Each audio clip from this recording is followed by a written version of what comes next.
Minister గారు. Sorry sir. Sir గౌరవ సభ్యులు లేవనెత్తిన అంశాలన్నింటినీ క్షుణ్ణంగా విన్నాం సార్.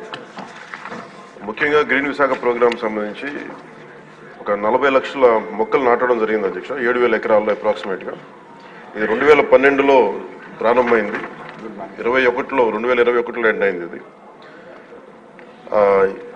ఇది అన్ని industrial establishment, HPCL steel plant, Coromandel port trust, NTPC, Gangavaram port, వీళ్ళందరూ భాగస్వామ్యులు అధ్యక్ష దీంట్లో. అలాగే ఇందాక గౌరవ సభ్యులు లేవనెత్తింది pollution zonal office is existing అధ్యక్ష. అది దానికి జాయింట్ చీఫ్ ఇంజనీర్ వర్క్ చేస్తా ఉన్నాయి అలాంగ్ విత్ రీజనల్ ఆఫీస్. కానీ ఒక్క అంశం ఆయన లేవనెత్తిన అంశంలో ఒకటి రెగ్యులర్గా నేను కూడా వింటా ఉన్నాను. ఎవరైనా సరే ఇక్కడ కాలుష్యం ఉంది అని చెప్పి పొల్యూషన్ కంట్రోల్ బోర్డు స్థానిక ఆఫీసులకు వెళ్ళడానికి అంత ఈజీగా లేదు, అంత ఇబ్బందిగా ఉందన్నారు. ఖచ్చితంగా అది మా దృష్టిలో ఉంది అధ్యక్ష. డెఫినెట్లీ దాన్ని వాళ్ళు కరెక్టెడ్. ఎవరైనా సరే పొల్యూషన్ ఉంది అనేది మాకు ఇబ్బందిగా ఉంది అని చెప్పి పొల్యూషన్ కంట్రోల్ బోర్డుకి ఏ ఆఫీస్కైనా వెళ్ళేలాగా ఆ చర్యలు తీసుకుంటాం అధ్యక్ష. ఇది ఆల్రెడీ ఇనిషియేట్ చేసాం, ఇది కొంత ఇనిషియేషన్ కూడా జరిగింది అధ్యక్ష. అలాగే జల కాలుష్యం, వాయు కాలుష్యంతో పాటు జల కాలుష్యం, భూ కాలుష్యం ఇవన్నీ కూడా పరిగణలోకి తీసుకుని పనిచేస్తున్నాం అధ్యక్ష.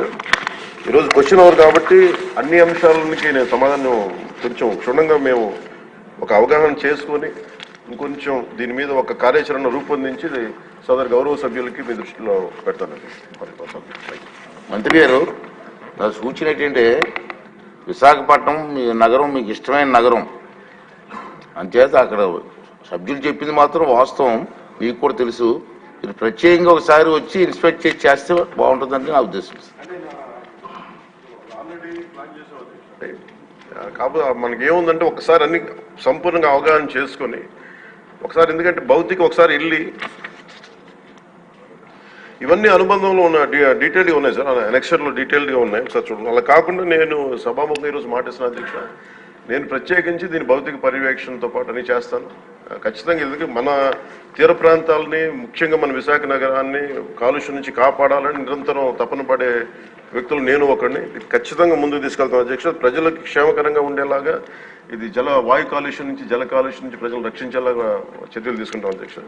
అది భౌతికంగా అది నేనే ప్రత్యేకించి సంబంధిత అధికారులతో ముందుకు తీసుకెళ్తాను అధ్యక్ష. Thank you. Question number 80 RNB మంత్రి గారు.